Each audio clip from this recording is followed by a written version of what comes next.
Aksi kejar-kejaran mewarnai penangkapan seorang pelaku begal sadis di Garut.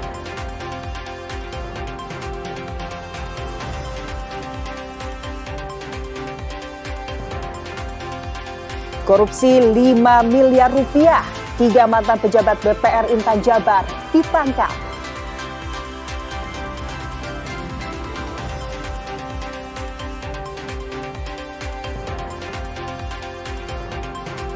Cabai rawit di Kota Bandung tembus Rp100.000 per kilogram.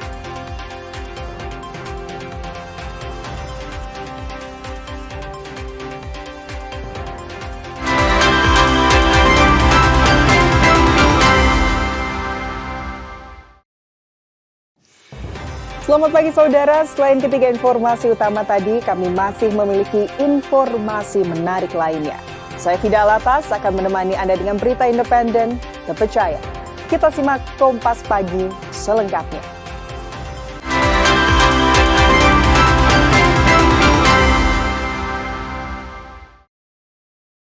Saudara, aksi kejar-kejaran mewarnai penangkapan seorang pelaku begal sadis oleh tim Sancang Satreskrim Polres Garut. Pelaku diringkus saat bersembunyi di atap rumah warga usai melakukan penganiayaan berat terhadap seorang pemuda di kawasan Cibatu.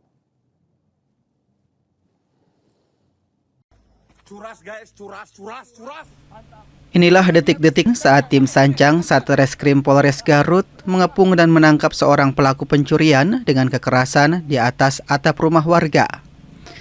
Pelaku berinisial DDP berusia 21 tahun tak berkutik saat petugas menemukan persembunyiannya hanya beberapa jam usai beraksi. Aksi pembegalan ini terjadi di kawasan Desa Sindang Ratu, Kecamatan Cibatu. Korban bernama Febri, 19 tahun, dihadang pelaku saat tengah berkendara di jalan sepi. Selain menangkap tersangka, polisi juga menyita sejumlah barang bukti berupa 1 unit sepeda motor hasil curian, sebilah golok, serta ponsel dan pakaian korban. Dari olah TKP kita melakukan penyelidikan, akhirnya mengkerucut kita mendapatkan dugaan pelakunya adalah saudara MP. Saudara MP yang kita dalamin, akhirnya kurang lebih di pukul 3 dini hari kita berhasil mengamankan pelaku tersebut. Berikut barang bukti dan alat-alat yang dipakai untuk melakukan kejahatan yang dimaksud. Atas perbuatannya pelaku dijerat pasal 365 KUHP tentang pencurian dengan kekerasan dengan ancaman hukuman di atas 9 tahun penjara. Ridwan Mustafa, Kompas TV, Garut, Jawa Barat.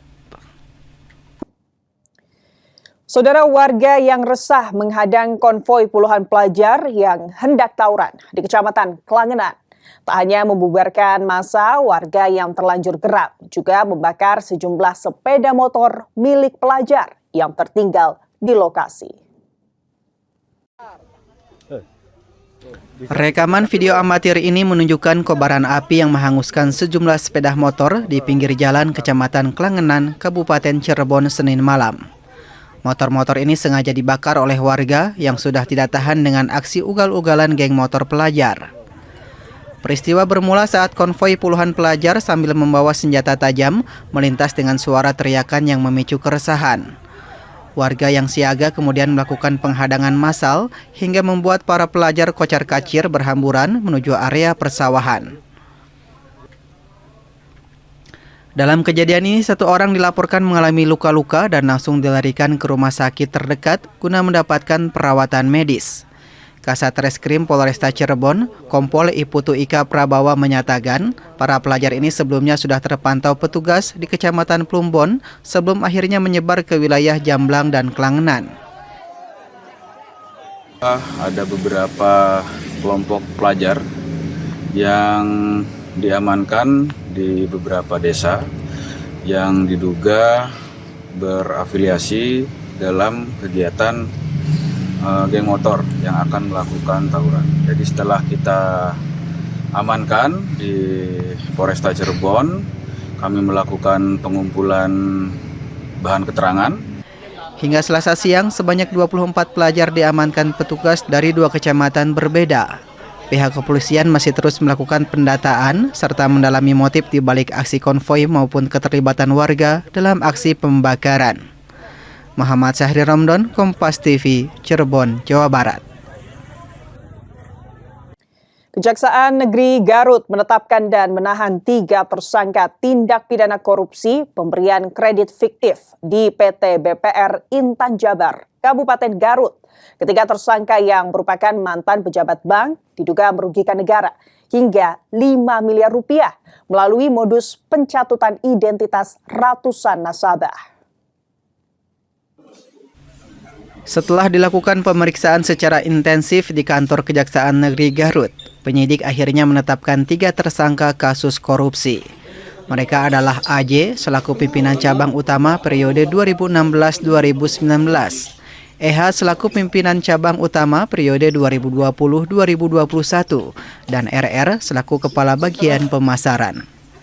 Para tersangka diduga melakukan penyimpangan, mulai dari pemberian kredit fiktif, kredit topengan, hingga pinjaman yang ditop up tanpa sepengetahuan nasabah. Sedikitnya 159 identitas nasabah disalahgunakan untuk kepentingan pribadi para tersangka.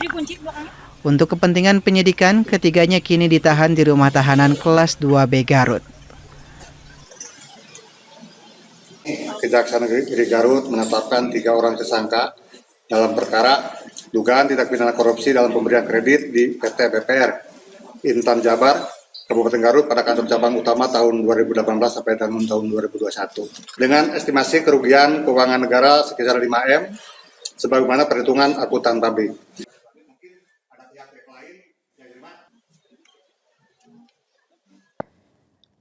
Pasca kisruh penonaktifan sepihak PBI BPJS, pasien kanker di Yayasan Rumah Ambu tidak dapat pelayanan kemoterapi.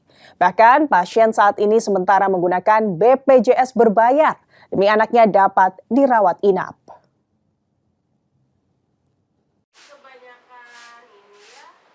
Akibat penonaktifan PBI BPJS, banyak pasien mengeluhkan tidak dapat berobat. Salah satunya anak-anak pejuang kanker di Kota Bandung. Seperti halnya Afzal berusia 3 tahun yang hingga kini belum mendapatkan pelayanan kemoterapi akibat PBI BPJS-nya nonaktif. Warga asal Garut tersebut menitipkan anaknya di rumah singgah Yayasan Rumah Kanker Ambu hanya untuk mengobati Afzal. Kejadian bermula saat orang tua Afzal mendaftarkan anaknya untuk kemoterapi, namun pihak rumah sakit menolak karena status dari PBI BPJS Afzal nonaktif. Setelah mengetahui hal tersebut, orang tua Afzal langsung kembali ke Garut untuk mengurus BPJS kelas 3. Dia tuh pas tanggal 3 tuh harusnya kontrol. Nah, pas mau daftar tuh, kata satpamnya kan nggak daftar online tuh di rumah sakit daftarnya. Pas daftar katanya bilangnya, ini Bu, katanya BPJS-nya nggak aktif, katanya gitu. Menurut pemilik rumah singgah Yayasan Rumah Kanker Ambu, dari 31 anak penderita kanker saat ini, baru 1 anak yang terdeteksi nonaktif. Untuk saat ini ada baru 1 pasien. Kemarin pas dia mau ke rumah sakit, ternyata BPJS-nya nggak aktif. Akhirnya dia pulang dulu ke rumah, ke Garut. Nah, memang udah di offin ya si BPJS-nya itu. Kebetulan dia punya BPJS yang mandiri. Yang dulu katanya dia pernah kerja di salah satu pabrik gitu ya. Nah, itu yang cuman 1 yang di cover dia doang. Para orang tua anak berharap pemerintah tidak sepihak untuk menonaktifkan PBI BPJS. Hal ini dikarenakan PBI BPJS sangat dibutuhkan oleh masyarakat yang kurang mampu. Sunandar, Kompas TV, Bandung, Jawa Barat. Saudara, menjelang perayaan Imlek dan bulan suci Ramadan, harga sejumlah komoditas pangan di pasar tradisional di Kota Bandung merangkak naik. Informasi selengkapnya kami hadirkan usai jeda. Tetap bersama kami di Kompas Pagi.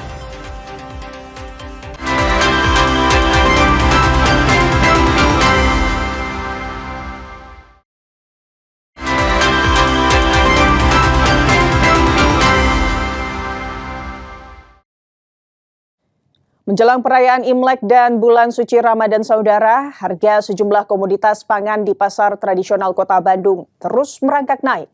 Di Pasar Kosambi saudara, kenaikan harga terjadi pada daging sapi, telur hingga daging ayam potong.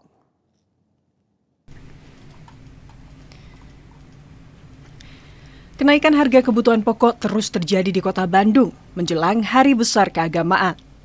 Di Pasar Kosambi, harga daging sapi kini telah menyentuh angka Rp150.000 per kilogram, naik Rp10.000 dari harga sebelumnya. Kenaikan ini sudah terjadi sejak 1 bulan terakhir. Pedagang menyebut tingginya harga daging sapi sangat terpengaruh oleh melemahnya nilai tukar rupiah terhadap dolar Amerika. Mengingat sebagian besar pasokan berasal dari sapi impor. Tak hanya daging sapi, harga telur ayam pun turut mengalami kenaikan bertahap. Dalam 3 hari terakhir, harga telur merangkak naik dari Rp29.000 kini menjadi Rp31.000 per kilogram. Kondisi serupa terlihat pada komoditas ayam potong yang naik dari Rp38.000 menjadi Rp42.000 per kilogram. Meski harga melambung, pedagang memastikan distribusi dari pemasok hingga saat ini masih terpantau lancar. Sekarang 42.000 naik. Sebelumnya dari 38 terus 40. Udah berapa lama Pak? Seminggu ya, kurang lebih. Udah ada seminggu. Kenapa Pak ada kenaikan harga ini? Udah biasa. Sekarang kan nanti menjelang mau Ramadan, terus ada Imlek juga. Udah biasa kalau ada hari raya, naik.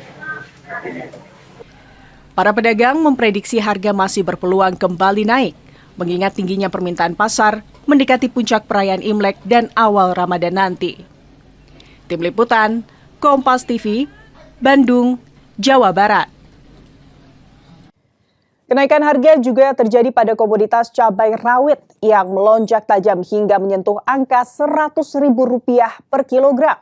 Faktor cuaca buruk disinyalir menjadi pemicu utama terhambatnya distribusi dari daerah pemasok.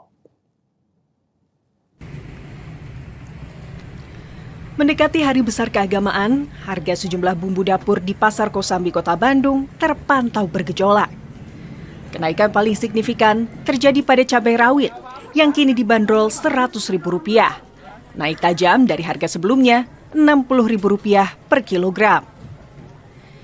Tak hanya cabai rawit, cabai merah Tanjung juga naik menjadi Rp60.000 dari harga normal Rp40.000. Kondisi serupa terlihat pada bawang merah yang kini dijual Rp48.000 per kilogram.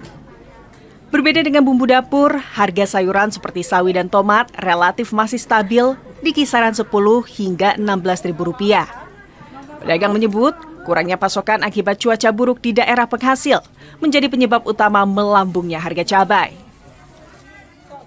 Sekarang naik dari 30, sekarang 50 Per kilo. per kilo.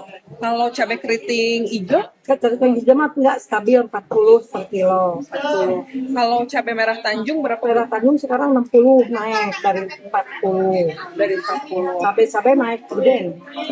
Kalau cabai rawit berapa? Cabai rawit apalagi naik pisan sekarang 100.000 dari 60.000. Dari 60.000. Iya.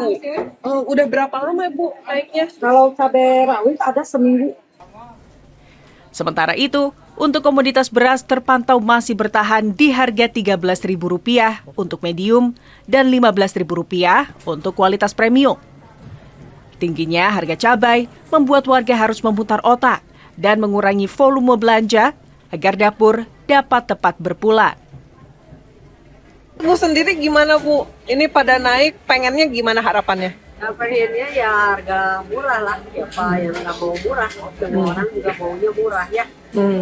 Tapi kan pada naik nih Bu, apakah Ibu menyiasatinya jadi sedikit atau sama aja? Karena gimana pun tetap butuh.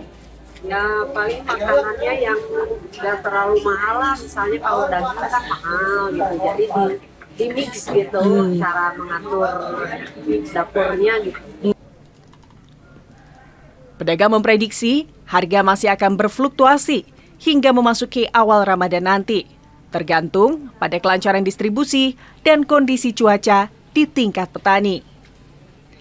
Tim Liputan, Kompas TV, Bandung, Jawa Barat.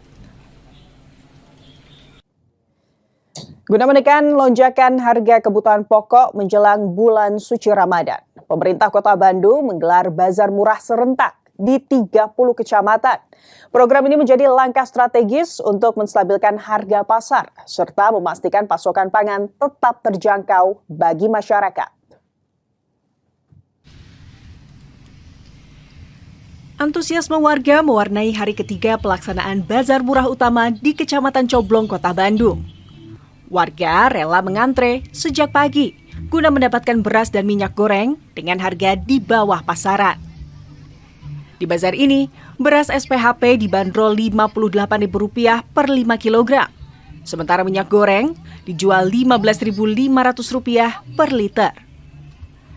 Guna memastikan pemerataan, petugas membatasi pembelian maksimal 15 kg beras dan 1 dus minyak goreng per orang.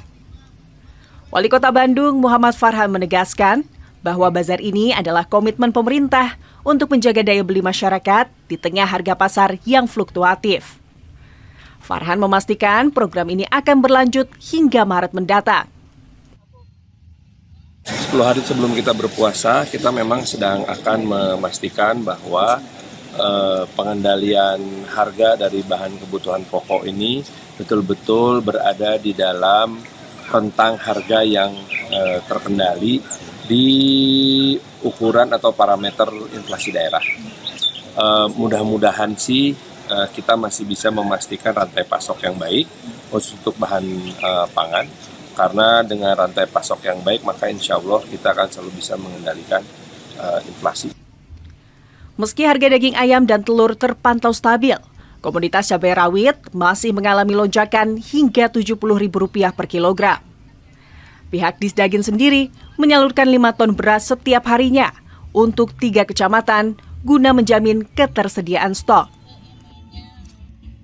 Jadi kita dalam rangka menyambut bulan suci Ramadan, kita dilaksanakan 5 hari, setiap harinya itu di 3 tempat. Jadi dari hari Senin kemarin sampai Jumat nanti itu ada 15 lokasi di 15 kecamatan itu. Nah, selanjutnya kita akan lanjut di bulan Maret, itu mulai tanggal 2 Maret, itu 5 hari juga sampai Senin sampai Jumat, itu di 15 kecamatan lagi. Jadi kita totalnya 30 kecamatan.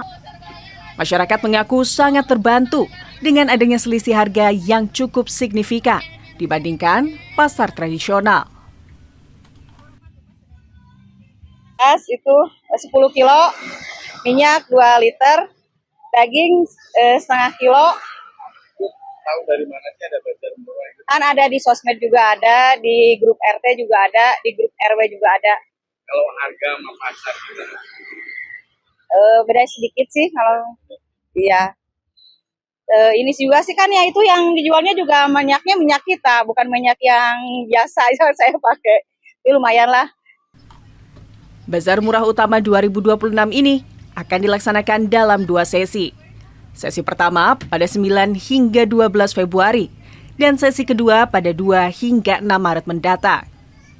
Warga dihimbau untuk tidak panik buying karena ketersediaan pasokan dipastikan aman. Abdul Rohim, Kompas TV, Bandung, Jawa Barat. Saudara, melambungnya harga kedelai di pasaran membuat sejumlah perajin dan pedagang tahu di Sumedang di Jatinangor harus berpikir keras. Demi menjaga omset agar tidak kian merosot, pedagang terpaksa menyiasati ukuran tahu menjadi lebih kecil agar harga jual konsumen tidak mengalami kenaikan.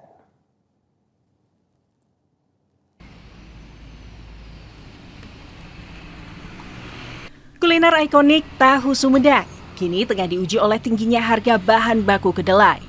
Salah satunya dirasakan oleh pengelola warung tahu Haji Atek di Jalan Raya Sumedang, Bandung, Kecamatan Jatinangor. Warung yang sudah berdiri sejak tahun 2013 ini dalam sehari mampu menggoreng hingga 30 papan tahu. Namun kini, setiap potong tahu yang dihasilkan terlihat berbeda dari biasanya. Untuk menyiasati biaya produksi yang membengkak, pengelola mengurangi dimensi atau ukuran tahu menjadi lebih kecil. Langkah ini diambil sebagai pilihan terakhir agar harga jual tetap stabil dan tidak ditinggalkan pelanggan. Ya, mensiasatinya kadang-kadang kalau kedelainya naik terus, ya mungkin dari segi ukuran tahunya agak diperkecil. Ukuran agak diperkecil. Cuman harga tetap. Kini, para pedagang hanya bisa berharap adanya intervensi pemerintah untuk menstabilkan harga bahan baku. Andri Iskandar, Jatinangor, Kabupaten Sumedang, Jawa Barat. Jelang perayaan Imlek, kudapan manis dodol Cina kembali menjadi buruan warga. Informasi selengkapnya kami hadirkan usai jeda. Tetap bersama kami di Kompas Pagi.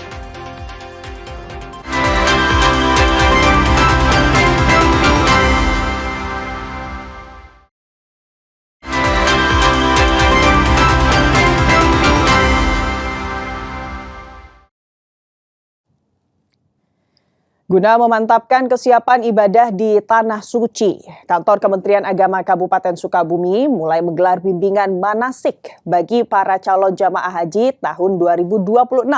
Dari total kuota 173 orang, baru 70 jamaah yang dinyatakan siap berangkat usai menyelesaikan proses pelunasan biaya haji.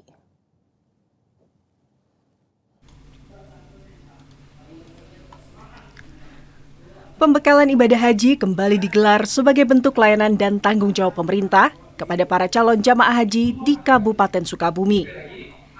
Kegiatan manasik ini bertujuan memberikan pemahaman mendalam, baik dari sisi rukun ibadah maupun teknis pelaksanaan selama berada di Tanah Suci nanti. Rencananya, bimbingan manasik akan dilaksanakan sebanyak 5 kali. 4 pertemuan dilakukan sebelum bulan puasa, dan 1 kali pertemuan tambahan akan digelar pasca Hari Raya Idul Fitri, guna memantapkan kesiapan akhir jamaah. Untuk musim haji tahun 2026, Kabupaten Sukabumi mendapatkan jatah kuota sebanyak 173 jamaah. Namun, hingga saat ini, baru 70 orang yang sudah melakukan pelunasan biaya perjalanan ibadah haji atau BIPIH dan dinyatakan siap berangkat.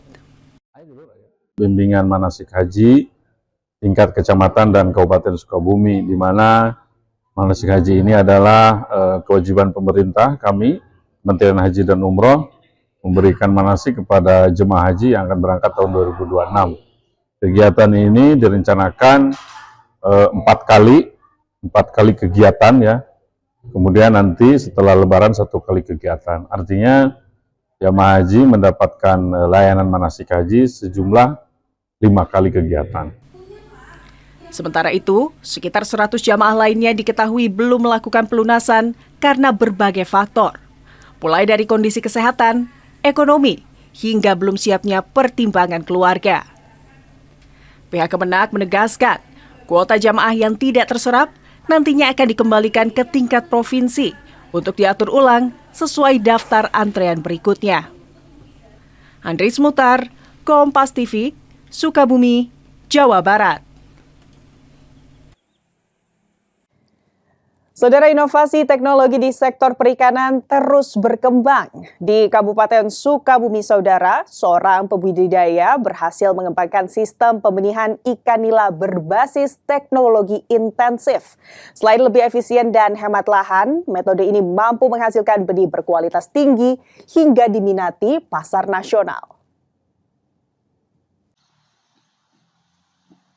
Inilah sistem teknologi pembenihan ikan nila yang diterapkan secara intensif dikembangkan oleh Denny Rusmawan di Jalan Cibaraja Salajambe, Cisaat, Kabupaten Sukabumi.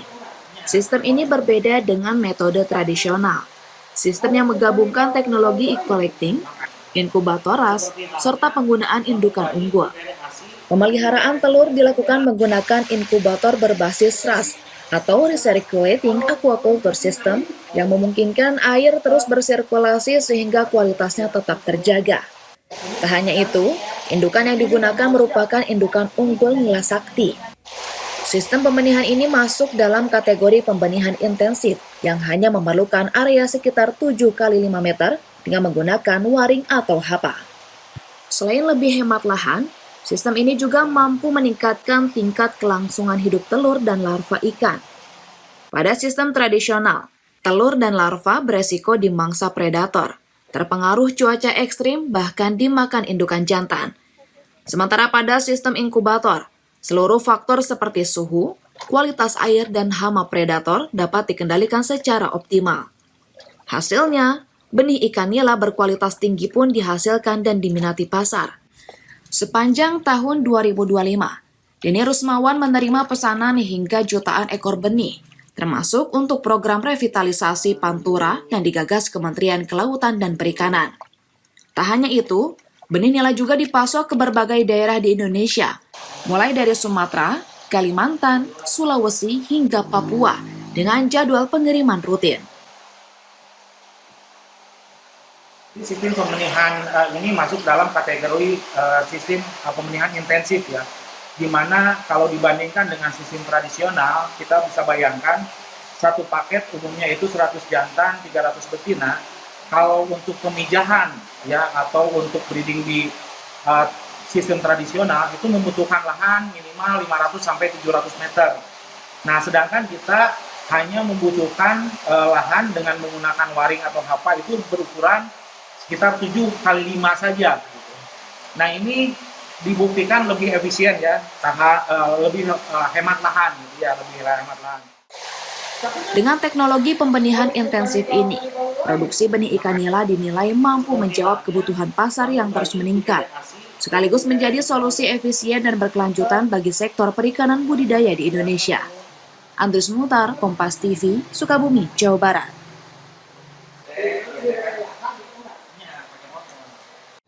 Sebanyak 20 orang marbot Masjid Nurul Huda di Kecamatan Palimanan, Kabupaten Cirebon, kini tak hanya sibuk merawat tempat ibadah. Melalui program Balai Ternak, mereka berhasil menciptakan ekosistem peternakan terpadu dengan mengelola ratusan ekor kambing. Berbekal inovasi pakan mandiri dan pengolahan limbah menjadi pupuk bernilai tinggi, para marbot ini kini berhasil meningkatkan taraf ekonomi keluarga.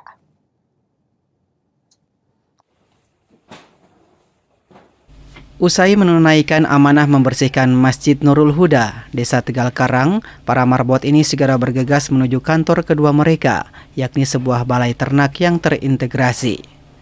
Di sini ekosistem peternakan dikelola secara profesional, mulai dari pertanian rumput pakcong di atas lahan 2 hektar hingga racikan pakan mandiri kaya nutrisi yang dicampur dengan jamu tradisional. Hasilnya lebih dari 200 ekor kambing tumbuh sehat dan bugar. Prinsip utamanya adalah zero waste atau tidak ada limbah yang terbuang. Kotoran dan urin ternak diolah menjadi pupuk organik padat dan cair.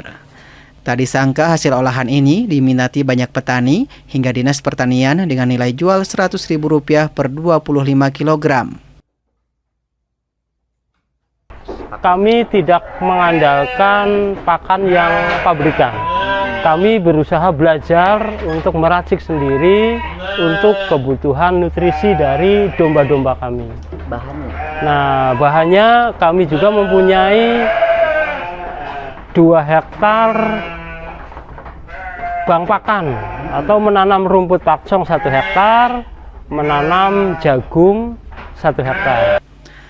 Kesuksesan mereka teruji pada Idul Adha 2025 lalu, di mana 51 ekor kambing laku terjual. Program yang didukung Basnas ini terbukti mampu mengubah nasib para marbot yang sebelumnya hanya bekerja sebagai buruh harian. Kita kembangkan ke desa-desa yang lain dalam bentuk yang lebih kecil. Nanti dari desa tersebut untuk belajar dulu ke sini. Dan melalui berbagai kajian, diskusi dan lain sebagainya, alhamdulillah memang masjid jemaah Masjid Nurul Huda Farm inilah yang kemudian terpilih untuk mengembangkan peternakan terintegrasi. Kini Nurul Huda Farm menjadi bukti nyata bahwa kemandirian ekonomi bisa dimulai dari desa dan rumah ibadah. Sinergi antara spiritualitas dan kerja keras ini diharapkan dapat terus berkelanjutan demi ketahanan pangan nasional. Muhammad Syahir Romdon, Kompas TV, Cirebon, Jawa Barat. Saudara, menjelang perayaan Imlek, kudapan manis dodol Cina kembali menjadi buruan warga. Di sejumlah rumah produksi legenda di Kota Bandung, permintaan meningkat hingga ribuan pieces per hari. Selain rasa yang khas, teksturnya yang lengket menjadi simbol eratnya persaudaraan di tahun Shio Kuda Api ini.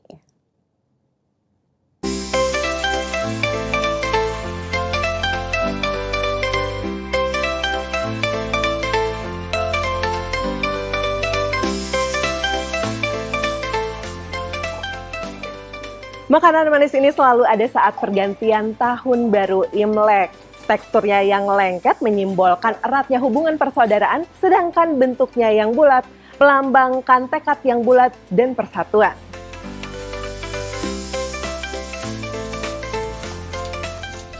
Makanan manis ini selalu ada setiap perayaan tahun baru Imlek. Teksturnya yang lengket menyimbolkan eratnya hubungan persaudaraan. Sementara bentuknya yang bulat melambangkan tekad bulat dan persatuan.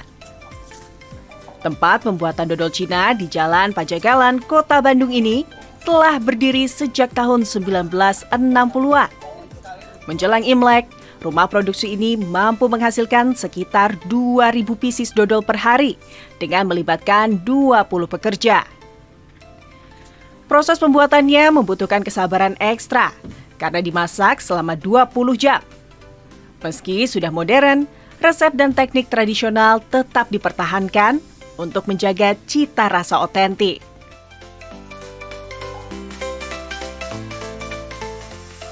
Kalau hari biasa memang kita nggak produksi dodol Cinanya. Kalau sudah menjelang Imlek, biasa kita bikinnya hampir 2.000 pieces ya per hari. Sebenarnya masih mirip sama yang dulu sih, cuman kita mungkin ubah kayak ovennya jadi lebih modern, cetakannya sudah lebih modern gitu aja sih. Tapi prosesnya, cara itunya sama semua dari zaman dulu ya. Tersedia dalam varian original, pandan, dan kulit jeruk. Dodol ini dibanderol mulai Rp20.000 hingga Rp50.000. Pelanggan pun mulai berdatangan untuk mendapatkan hidangan wajib yang melambangkan harapan rezeki yang terus melekat. Enak, apalagi terutama yang ada cintong yang ada kulit jeruknya. Ini buat nanti Imlek. Iya, bagi-bagi. Wajib ya beli dodol. Oh wajib, katanya tambah hoki ya. Imlek tahun ini merupakan tahun ke-2577 dengan Shio Kuda Api.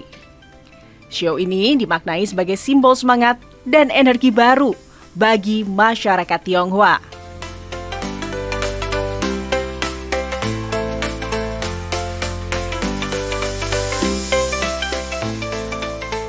Nah, kalau sudah memasuki pengguntingan plastik ini, tandanya ini sudah memasuki tahap akhir dari pembuatan dodol Cina ini. Setelah digunting, ini tinggal ditempel labelnya untuk segera dijual dan dikirim ke para pelanggan yang akan merayakan Imlek nanti. Nita Handayani, Reza Pratama, Bandung, Jawa Barat.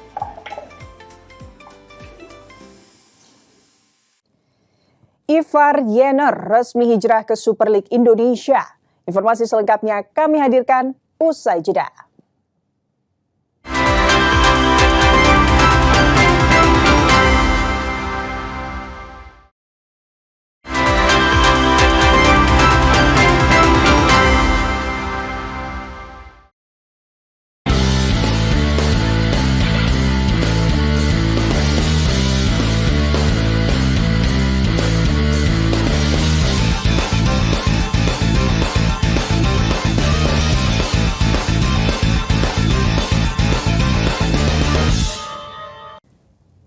Saudara, kiper Timnas Futsal Indonesia Ahmad Habibi dinobatkan sebagai kiper terbaik di Piala Asia Futsal 2026. Habibi beberapa kali melakukan penyelamatan krusial yang menyelamatkan gawang Indonesia dari kebobolan.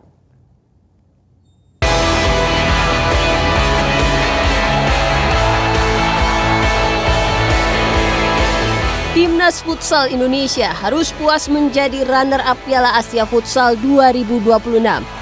Skuad Garuda kalah adu penalti dari juara bertahan Iran dalam laga yang berlangsung di Indonesia Arena.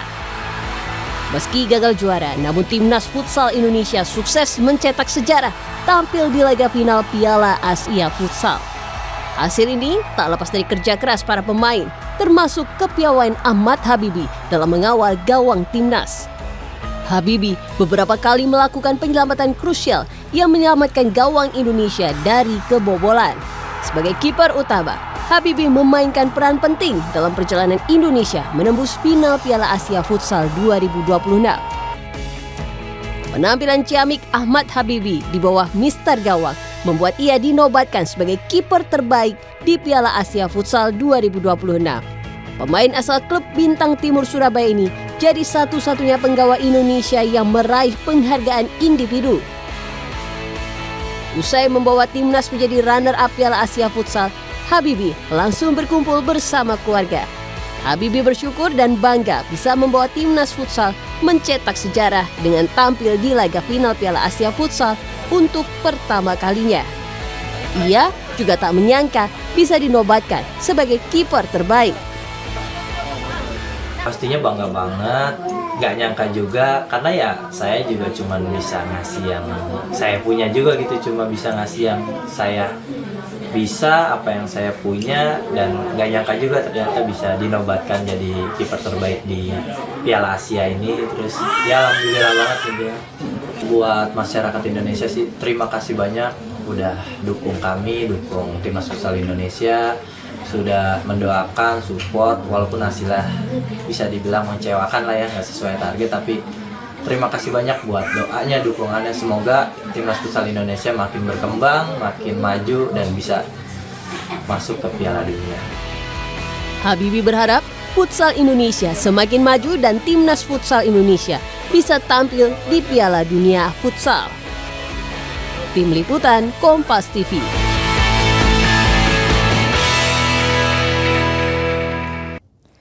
Ivar Yener resmi hijrah ke Super League Indonesia. Dewa United daratkan kapten timnas U23 dengan kontrak pendek hingga akhir musim. Dewa United perkuat skuad di lini tengah. Di hari tenggat bursa transfer tengah musim, Banten Warriors resmi datangkan penggawa skuad Garuda, Ivar Yener. Kapten timnas U23 diboyong ke Tangerang dengan durasi kontrak 4 bulan atau hingga akhir musim 2025-2026. Ivar akan bahu-membahu bersama kompatriotnya di skuad Garuda Rafael Struijk untuk membela Panji Dewa United.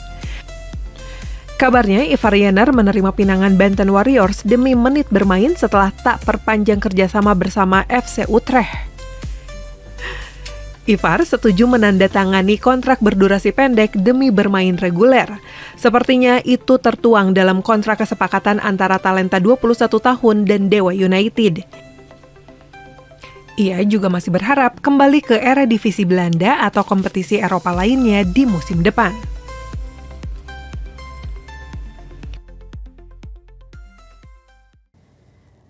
Dua mantan pemain timnas sepak bola Indonesia, Jendri Pitoy dan Errol FX Iba, memberikan coaching klinik bagi siswa sekolah sepak bola di Sleman, Yogyakarta. Kegiatan ini digelar oleh Seputar Jurnalis atau Sinjontor FC untuk memperingati Hari Pers Nasional sekaligus menyambut bulan suci Ramadan. Komunitas sepak bola Seputar Jurnalis Sinjontor FC menggelar beragam kegiatan dalam rangka menyambut Hari Pers Nasional. Salah satunya menggelar coaching klinik bagi puluhan siswa sekolah sepak bola Pakem Soccer di lapangan Purwobinangun, Sleman, Yogyakarta. Coaching klinik dihadiri dua mantan pemain timnas Indonesia, Jendri Pitoy dan Errol FX Iba. Keduanya memberikan materi latihan dasar seputar teknik sepak bola. Mantan kiper timnas Jendri Pitoy berharap adanya pemerataan sekolah sepak bola beserta fasilitasnya di seluruh Indonesia. Coaching klinik kali ini juga dimeriahkan pertandingan persahabatan antara Sinjontor FC dengan PWI Jogja. Selain itu, Sinjontor FC juga menyalurkan bantuan kepada SSB dan panti asuhan dalam rangka menyambut bulan Ramadan. Bisa menghadiri acara yang Sinjontor FC lakukan dan kita bisa coaching klinik buat anak-anak yang ada di Pakem Soccer School. Ke depan harapan saya juga kalau bisa dari pemerintah bisa membantu juga yang ada di luar juga yang tidak bisa atau masih kurang lah untuk pembentukan sekolah sepak bola. Ketua Badan Tim Nasional Sumarji mendapatkan hukuman serius dari FIFA usai dianggap melakukan tindakan agresif terhadap wasit asal Tiongkok Mani. Hukuman 20 laga dan denda ratusan juta diakui Sumarji cukup mengecewakan. Ketua Badan Tim Nasional PSSI Sumarji harus menelan pil pahit usai dijatuhi hukuman oleh Komite Disiplin FIFA. Sumarji mendapat hukuman usai dianggap menyerang wasit pada laga Timnas Indonesia versus Irak di kualifikasi Piala Dunia 2026 11 Oktober 2025 silam. Komite Disiplin FIFA menilai Sumarji melakukan tindakan agresif kepada wasit Tiongkok Mani yang diduga hingga terjatuh saat memberikan kartu merah kepada Shane Patinama. Tak hanya larangan 20 laga, Sumarji juga dikenakan denda 15.000 Swiss franc atau setara 324 juta rupiah yang harus dibayar dalam waktu 30 hari setelah keputusan Komdis FIFA diumumkan.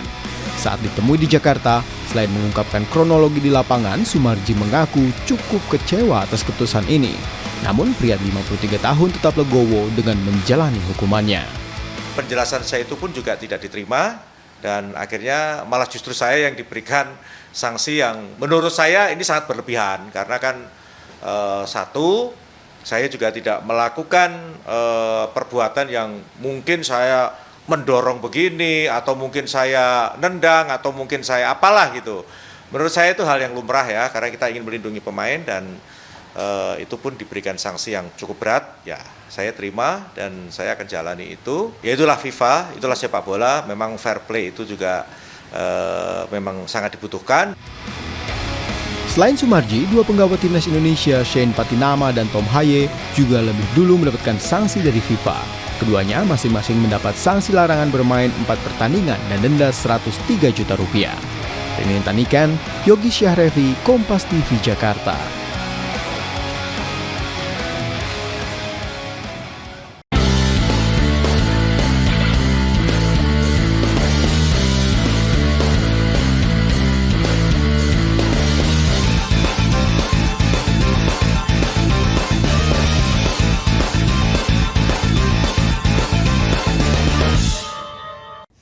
Saudara, aksi kejar-kejaran mewarnai penangkapan seorang pelaku begal sadis di Garut. Informasi selengkapnya kami hadirkan usai jeda. Tetap bersama Kompas Pagi.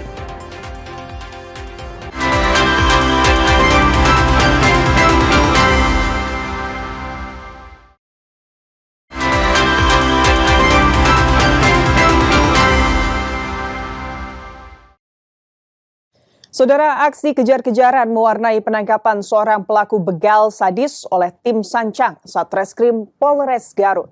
Pelaku diringkus saat bersembunyi di atap rumah warga usai melakukan penganiayaan berat terhadap seorang pemuda di kawasan Cibatu. Curas guys, curas. Inilah detik-detik saat tim Sancang Satreskrim Polres Garut mengepung dan menangkap seorang pelaku pencurian dengan kekerasan di atas atap rumah warga. Pelaku berinisial DDP berusia 21 tahun tak berkutik saat petugas menemukan persembunyiannya hanya beberapa jam usai beraksi. Aksi pembegalan ini terjadi di kawasan Desa Sindang Ratu, Kecamatan Cibatu. Korban bernama Febri, 19 tahun, dihadang pelaku saat tengah berkendara di jalan sepi. Selain menangkap tersangka, polisi juga menyita sejumlah barang bukti berupa 1 unit sepeda motor hasil curian, sebilah golok, serta ponsel dan pakaian korban. Dari olah TKP kita melakukan penyelidikan, akhirnya mengkerucut, kita mendapatkan dugaan pelakunya adalah saudara RB. Saudara RB yang kita dalami, akhirnya kurang lebih di pukul 3 dini hari kita berhasil mengamankan pelaku tersebut. Berikut barang bukti dan alat-alat yang dipakai untuk melakukan kejahatan yang dimaksud. Atas perbuatannya, pelaku dijerat pasal 365 KUHP tentang pencurian dengan kekerasan dengan ancaman hukuman di atas 9 tahun penjara. Ridwan Mustafa, Kompas TV, Garut, Jawa Barat. Saudara, warga yang resah menghadang konvoi puluhan pelajar yang hendak tawuran di Kecamatan Klangenan. Tak hanya membubarkan massa, warga yang terlanjur geram juga membakar sejumlah sepeda motor milik pelajar yang tertinggal di lokasi. Rekaman video amatir ini menunjukkan kobaran api yang menghanguskan sejumlah sepeda motor di pinggir jalan Kecamatan Klangenan, Kabupaten Cirebon, Senin malam. Motor-motor ini sengaja dibakar oleh warga yang sudah tidak tahan dengan aksi ugal-ugalan geng motor pelajar. Peristiwa bermula saat konvoi puluhan pelajar sambil membawa senjata tajam melintas dengan suara teriakan yang memicu keresahan. Warga yang siaga kemudian melakukan penghadangan massal hingga membuat para pelajar kocar-kacir berhamburan menuju area persawahan. Dalam kejadian ini, satu orang dilaporkan mengalami luka-luka dan langsung dilarikan ke rumah sakit terdekat guna mendapatkan perawatan medis. Kasat Reskrim Polresta Cirebon, Kompol Iputu Ika Prabawa menyatakan, para pelajar ini sebelumnya sudah terpantau petugas di Kecamatan Plumbon sebelum akhirnya menyebar ke wilayah Jamblang dan Klangenan. Ada beberapa kelompok pelajar yang diamankan di beberapa desa yang diduga berafiliasi dalam kegiatan geng motor yang akan melakukan tawuran. Jadi setelah kita amankan di Polresta Cirebon, kami melakukan pengumpulan bahan keterangan. Hingga Selasa siang, sebanyak 24 pelajar diamankan petugas dari 2 kecamatan berbeda. Pihak kepolisian masih terus melakukan pendataan serta mendalami motif di balik aksi konvoi maupun keterlibatan warga dalam aksi pembakaran. Muhammad Syahri Romdon, Kompas TV, Cirebon, Jawa Barat.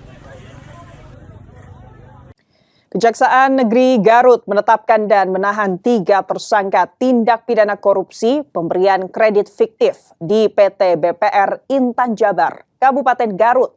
Ketiga tersangka yang merupakan mantan pejabat bank diduga merugikan negara hingga 5 miliar rupiah melalui modus pencatutan identitas ratusan nasabah. Setelah dilakukan pemeriksaan secara intensif di kantor Kejaksaan Negeri Garut, penyidik akhirnya menetapkan 3 tersangka kasus korupsi. Mereka adalah AJ selaku pimpinan cabang utama periode 2016-2019. EH selaku pimpinan cabang utama periode 2020-2021 dan RR selaku kepala bagian pemasaran.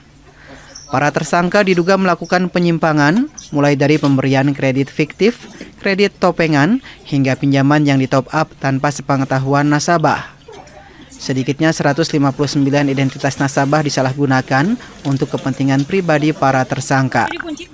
Untuk kepentingan penyidikan, ketiganya kini ditahan di rumah tahanan kelas 2B Garut. Kejaksaan Negeri Garut menetapkan 3 orang tersangka dalam perkara dugaan tindak pidana korupsi dalam pemberian kredit di PT BPR Intan Jabar, Kabupaten Garut pada kantor cabang utama tahun 2018 sampai tahun 2021. Dengan estimasi kerugian keuangan negara sekitar 5M sebagaimana perhitungan akuntan pabrik.